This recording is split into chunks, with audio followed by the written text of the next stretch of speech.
Pour tous ceux qui nous rejoignent, bonjour, bonjour à toutes et à tous, bienvenue sur KTV, Kwezi FM, le 106.9 pour un temps de parole en direct à la radio et à la télévision. Henri Nourri, le boss du SNES, il est avec nous sur le plateau. Henri, bonjour.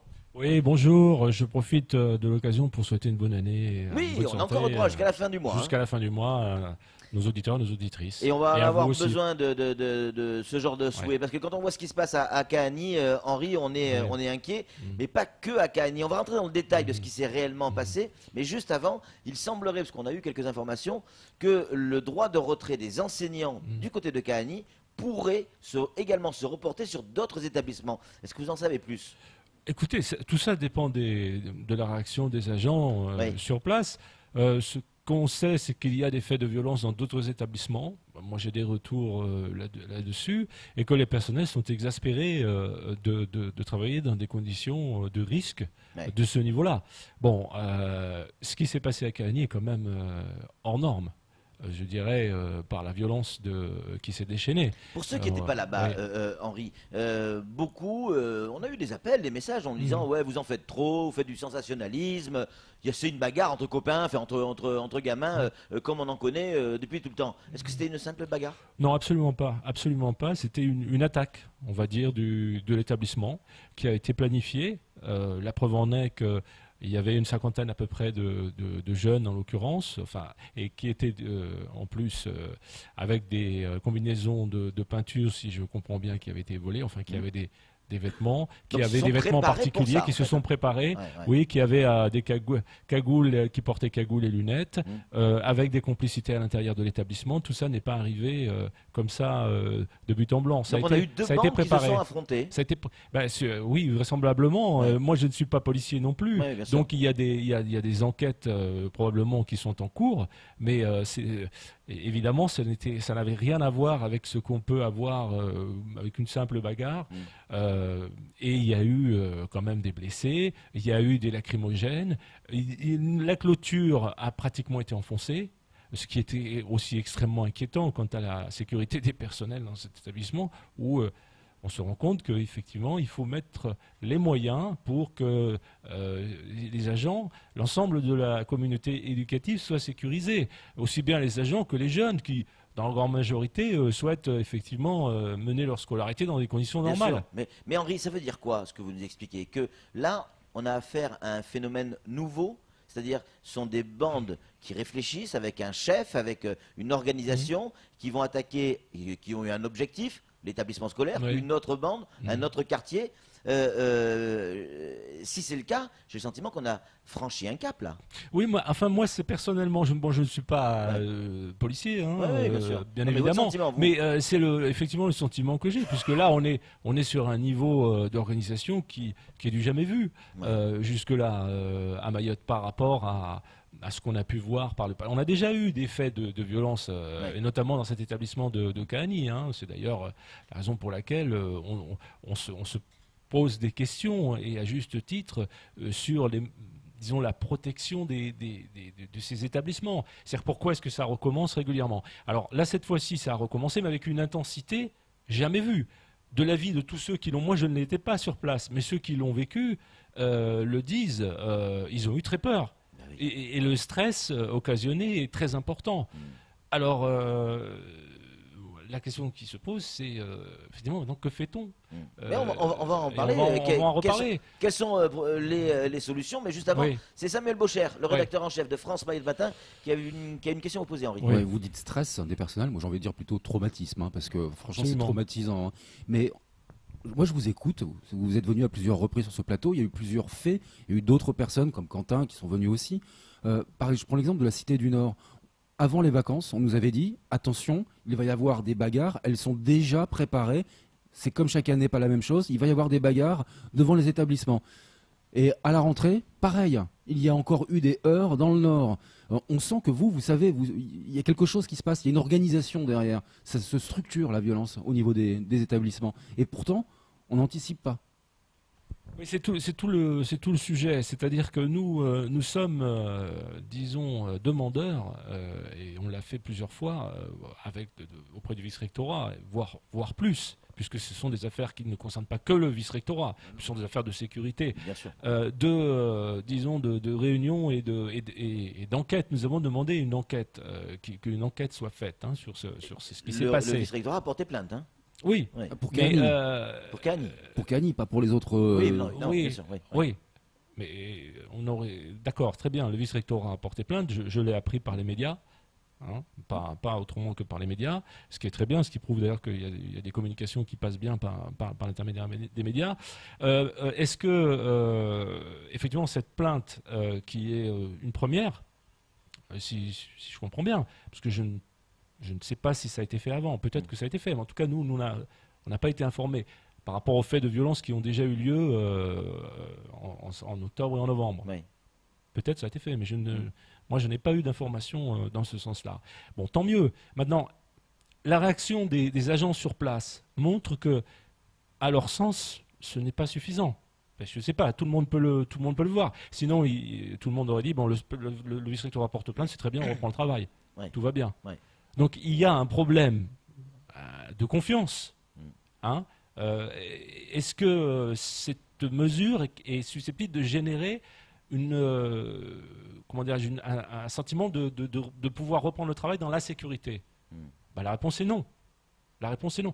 Alors il faut s'interroger. Alors après, je vous dis, nous on a demandé une enquête dans le cadre du CHSCT.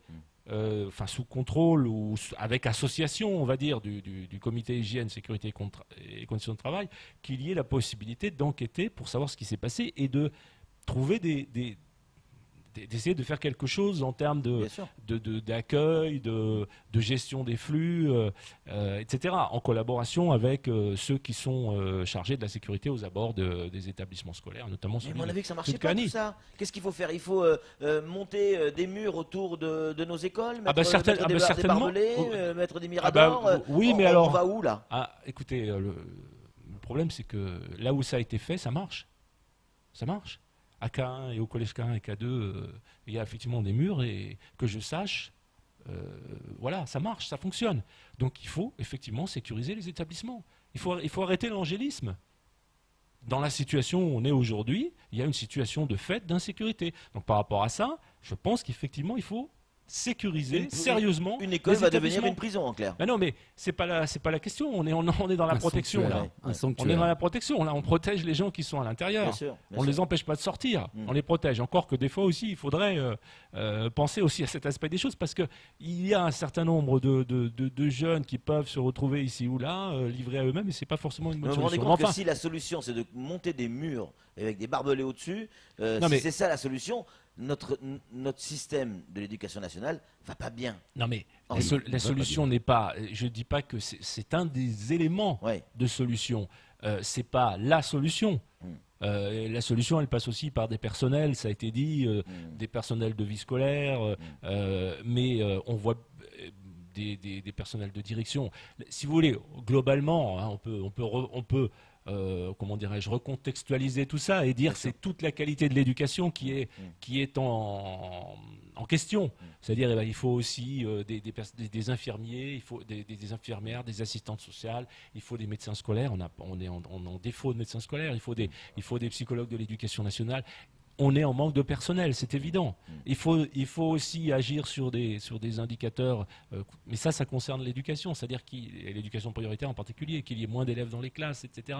Parce que c'est trop chargé par rapport à une zone d'éducation prioritaire. Donc tout ça, il y a un ensemble de mesures, mais il est évident qu'immédiatement, il y a une sécurisation, parce que on n'est plus face à des phénomènes qu'on a pu connaître par le passé, où c'était de simples bagarres qui pouvaient se régler avec des surveillants ou des personnels de vie scolaire, des médiateurs, etc. Là, on est au-delà de ça. Samuel, pour une question, et après on va parler des gamins eux-mêmes et de leur vie scolaire. Ouais, on va d'abord rappeler que les plus beaux sanctuaires au monde ont été pacifiés par des murs d'enceinte. Malheureusement, c'est comme ça, c'est la vie. En attendant, il y a eu un CLSPD, un comité local de sécurité et de prévention de la délinquance. C'était le 5 décembre à Mamoudzou. Il y avait un représentant du vice-rectorat qui était présent, qui interpellait le procureur de la République en lui disant « Il faut une communication communication de la justice vis-à-vis des chefs d'établissement et dire s'il y a des enfants qui sont à risque, qui sont en cours de sanctions, procédure pénale et ainsi de suite, un échange d'informations pour savoir s'il y a des risques. Est-ce que vous êtes partisan de cet échange d'informations? Absolument. Absolument. Il faut qu'il y ait c'est dans l'intérêt, c'est dans la prévention. Il faut faire du préventif. Donc ça passe effectivement par un échange d'informations. Je pense qu'il y a un effort à faire à ce niveau-là parce que on ne peut pas imaginer qu'un établissement scolaire est hors sol. Ça, c'est pas vrai. On a eu trop tendance pendant trop longtemps à le penser, mais ce n'est pas vrai.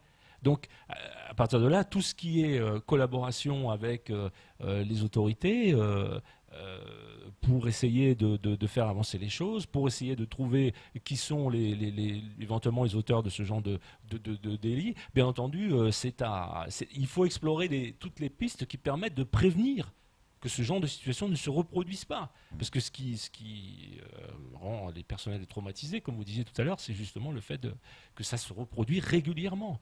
Un gros établissement, c'est 1000, 1500 élèves dans certains cas. Là, vous parliez de bandes, c'est 30 personnes. Ça veut dire qu'il y en a encore beaucoup qui ne sont pas délinquants. Mais à cause de ces délinquants, il y a tous les autres qui ne vont pas en cours à Cahagny en ce moment, et peut-être même dans d'autres établissements. Ma question, c'est la suivante, Henri. On est en train de pénaliser des gamins dans leur vie scolaire, et donc sur leur avenir. On va pouvoir trouver une solution pour rattraper tout ça? Mais de toute façon, nous ne sommes pas en train de dire qu'il faut que Mayotte ait le moins possible de jours de scolarité. Hein.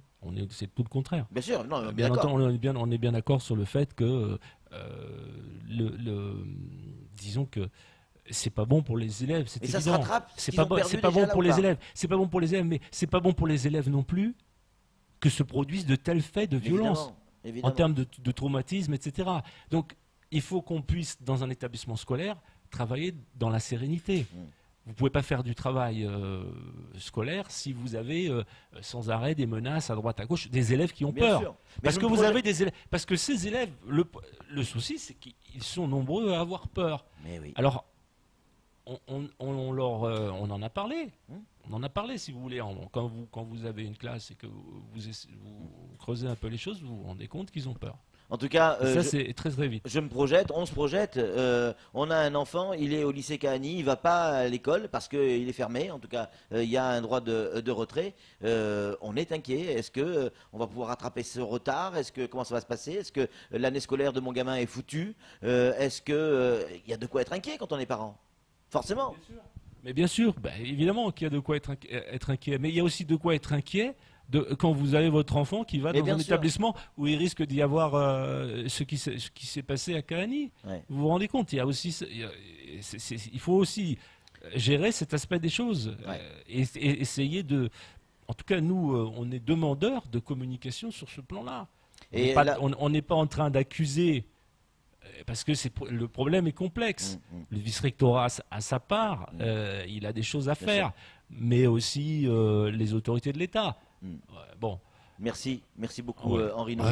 J'ai encore une question. Allez, très rapide, on est déjà 30. Est-ce qu'il y a une communication suffisante en inter-établissement? Est-ce que vous communiquez entre chefs d'établissement ou enseignants dans le cadre d'un comité de pilotage ou de stratégique pour dire moi j'ai ces emmerdes là avec tel gamin, telle structure? À Cahagny ils vont dire c'est le cas de la Cité du Nord, est-ce que Cahagny c'est une autre problématique? Est-ce que vous discutez entre vous avec le vice-rectorat?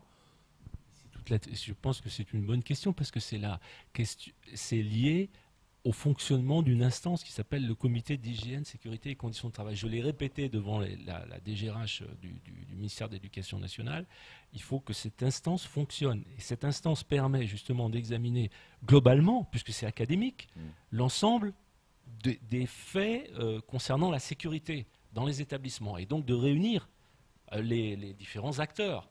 Et de pouvoir échanger en termes d'informations. Bien sûr. Comme ce que nous, on est en train de faire au niveau syndical, qui me permet, moi, d'avoir des informations un peu partout, puisqu'on a des représentants dans tous les établissements, eh bien, il faut le faire aussi, bien sûr, avec le vice-rectorat. Merci. Nous, on est demandeurs. Merci beaucoup, Henri Noury. Merci également à Samuel Bocher. Un dernier message qui est d'un de nos auditeurs, je vous le lis, on restera là-dessus. La directrice de l'école maternelle annexe de Mamoudzou, agressée par un parent d'élève avant-hier, après les enfants qui agressent, si les parents s'y mettent, où va-t-on? La question est posée. C'est tout pour ce temps de parole. Tout de suite, la suite de nos programmes.